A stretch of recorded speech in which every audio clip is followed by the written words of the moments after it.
Mr. Robin is whistling to himself as he cooks brunch. It's not a happy whistling or a lazy whistling, this is a stress whistle. A coy and mostly unsuccessful attempt to find rhythm in the chicken coop. The kitchen is small and full of steam, with cute walnut and shining cupboards and a very clean stove. A sink stands by a steam-clouded window on small silvery pipe legs dividing the large pantry. Robin hops over to the iron skillet to turn over the roasting hazelnuts, and even bake is important. Another hop and he is at the sink, running cool water over strawberries. The rest of the home is empty, family won't be arriving until later today. And there was the source of his stress, the hands that were shuffling the lists in his head, the mother of his whistled tune. Family. Robin did not get along well with his family. But the overstuffed patterned cushions had been fluffed, the sconces had been refilled with pristine white candlesticks. And all the clay pipes had been most aptly cleaned in the dining room. Grandfather Robin does love his pipe smoke. Robin was prepared, he would force something good out of this holiday. Plap, something hit the thin glass of the window. A quick hop to the skillet to flip the hazelnuts again. Another plap, no time, just no time. Looking over to the window brings no surprise to Robin. There in plain view Squirrel, with his scraggly long nails pushed up against the glass. His beady black eyes eagerly questioning, asking if Robin will hear his plea. In the short time that Robin had known Squirrel since moving to Birchtangle Grove after the Great Foxfire, he had established a morbidly uneven relationship. He would listen, when his will would allow it, to Squirrel's many neurosis-rooted problems and paranoias and in return would gain nothing. Nothing but the constant fear that Squirrel would come calling again. He tried to be nice usually, but today was not the day for this. Turning without a word or hint of acknowledgement that he had seen Squirrel, Robin hopped down the curving stairway to his leisure room and fine leather sofas. The lack of light here made it hard to see, but he knew that once his eyes adjusted it would be perfect. He loved his thick red curtains. Quick slip off of a blue and white hemmed apron and plop down. Phew. A feathered reach toward the table for one of the clay pipes that lay neatly arranged. Plap. A sound from behind the curtains. No, I'll kill him. If I have to put up with even a second of his whiny fluff, I swear to green I'll peck his eyes out and bleed him. Wingtips frozen in place on the pipe. Plap.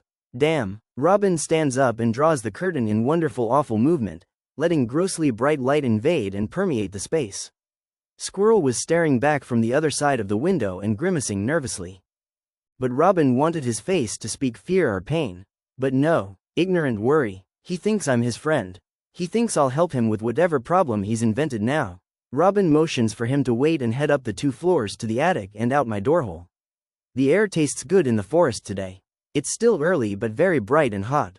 Robin lazily glides down to a branch adjacent to Squirrel and stare at him blankly. Whole head screaming, I hate you, right now. Sometimes I don't understand why telepathy doesn't work. Please, I need your help. You'll never, ERGH. Robin never seen him quite this agitated. Please calm down, and I'm sure I will. Nah, just come on, please. He chirped as he jumped from where he'd been clinging to the bark of Robin's house tree, scuttling off into the under branches. I lean in and fall off my branch and follow.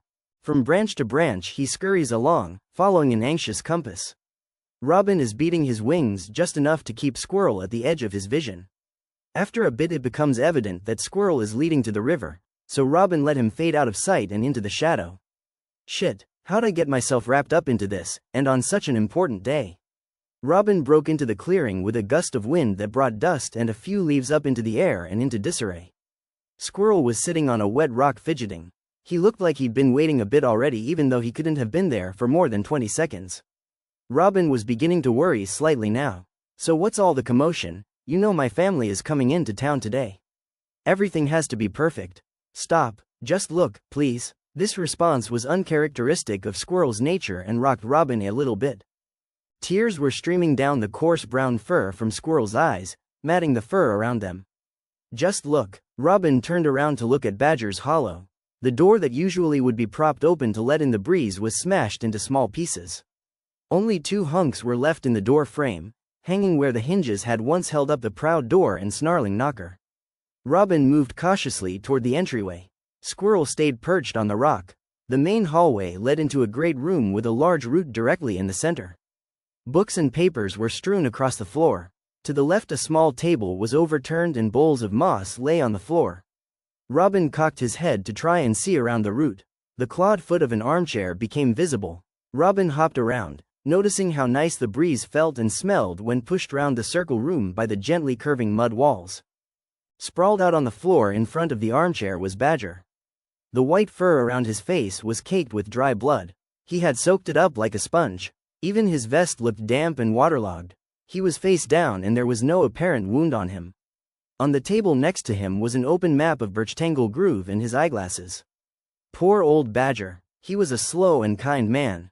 Old and wise. He'd always been able to listen to Squirrel's problems. Probably the only one in the wood who could stand to.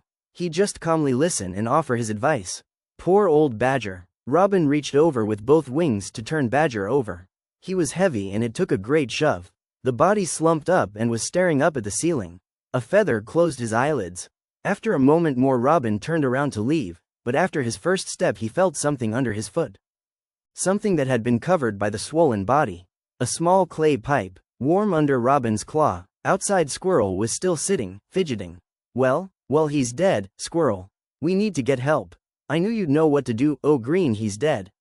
Squirrel was sobbing uncontrollably now. So what do we go to the patrol? Yes, we need to tell Owl so he can put the word out that there could be a fox in Birchtangle Groove. Oh Green, oh Green, oh Green. Come on Squirrel, we'll make the journey to the willow. It's okay, it's good you found this first. We'll have to stop at my place first of course, we should take slingshots. There's no sense in us dying too. The flight back to the home was quicker, and Robin stayed close to Squirrel this time. In through an attic hall and down to the den. Come and sit a spell while I grab the slingshots. You must be as shaken up as I am. Squirrel's teeth were chattering. Robin turned and left, up to the kitchen. There was a morbid scene of what was going to be the perfect Sunday brunch. The hazelnuts were burned. The hazelnut all the way from Darso Lake. The hazelnuts Robin had had to put in a special requisition for, through the now dead Badger of course, who handled all the incoming and outgoing goods in Birchtangle Groove, or used to handle. No, they were burned to a crisp. Charcoaled and ruined. This was all wrong. Everything was wrong. Robin was red. Feathers curled around the cast iron hot skillet. Hazelnuts fall off and bounce, leaving black marks on the perfect floor. Hop hop down the winding staircase and smack slam. And more red. Smash again. Fur clumps. Whooshes of air from the skillet flying through. Dull thud followed by dull thud. The smell of wet copper. His wing was beginning to tire but still thump and thud and red. Squirrel's body was still twitching anxiously when Robin was done. Robin stood there for a moment, letting Squirrel's blood pool over to lick his toes. Now that's two. What to do, what to do. All I wanted was a brunch. All I wanted was to finally fix my family, in a beautiful way and all at once. But they wouldn't let me. Well, I will. Hurry though. This must be done precisely from here to work. No more loose ends. Robin hops over to the window and peeks out. A feathered hand gripping skillet through the glass and that bright tasty air came flooding in to mix with the wet copper. Then the pecking began, taking out large gouges of wood from the frame. 5 on the right side, 5 on the left. When he was finished he took a hop back to admire his work. Symmetric claw marks. Up to the kitchen to wash the skillet and his feet in the sink. The strawberries were staring at him as he stared at the trails of red circling and entering the drain. Now the note. He took his time to look worried in writing. A blot of ink here. A twice-crossed T there. All in all it was a convincing recount and first attempt at what he would tell Owl at the Great Willow. There had been a fox attack. Because of this attack of course, he had instructed his arriving family in the note to instead meet him for this very special brunch only a few more miles more to the south, in the town center by the Willow, where it would be safe. Where he could attend to them as he wished. In a matter of moments Robin was out back through the attic hole and gliding due south. The journey to the Willow was not a particularly long one, but due to his current state of anxiety he felt like he already should have been there 10 times over. Like he was flying down the string of a falling yo-yo, the goal at the end spinning farther and farther away. Just above the trees in front he could see the blazing yellow sun. It was on its way down. And he had not been kidding about the necessity of the slingshots. The forest could be a very dangerous place after dark. Foxes did actually exist too after all, not only in Robin's stories. Beat, beat, flap. The repetitive nature of his wings lulled him and brought some measure of reduced anxiety. Heavy body laden with lactic acid from a particularly physical day. But he could not stop. Not for this. Not for anything. Finally he saw the green thumb of the willow starting to grow out of the horizon. Almost there. The journey to the willow was not a particularly long one, but due to his current state of anxiety he felt like he already should have been there 10 times over. Like he was flying down the string of a falling yo-yo, the goal at the end spinning farther and farther away. Just above the trees in front he could see the blazing yellow sun. It was on its way down. And he had not been kidding about the necessity of the slingshots. The forest could be a very dangerous place after dark. Foxes did actually exist too after all, not only in Robin's stories. Beat, beat, flap. The repetitive nature of his wings lulled him and brought some measure of reduced anxiety. Heavy body laden with lactic acid from a particularly physical day. But he could not stop. Not for this. Not for anything. Finally he saw the green thumb of the willow starting to grow out of the horizon. Almost there. He arrived in the square only moments before the last finger of sunlight retracted back, leaving all of Birchtangle Grove dark and mysterious as far as a finch could fly. A few remaining citizens were drudging through the square. Rabbit with a basket of lettuce. Mouse and his wife. Frog and cricket. Robin hated the square. He hated bustle and he hated possibilities. He wanted calm, quiet. If every day was gray and alone and the same he'd be truly happy. That was why he lived away from town. That was also why he was having his family over.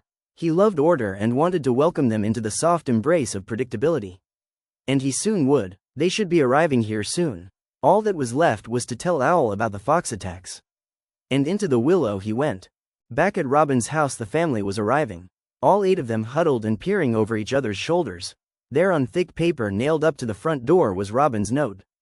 Please come in all. I'm happy you arrived and am truly sorry that I can't be there myself at the moment. Something very urgent has come up but I'm sure this evening can still be a success. Come in, make yourselves at home, just make sure to stay in the dining and bathrooms, upstairs is still much too messy for company. Yours truly, Robin. P.S. Make yourselves welcome to the tobacco. I put in special effort to acquire a very desirable blend for you all. They clamored in one by one.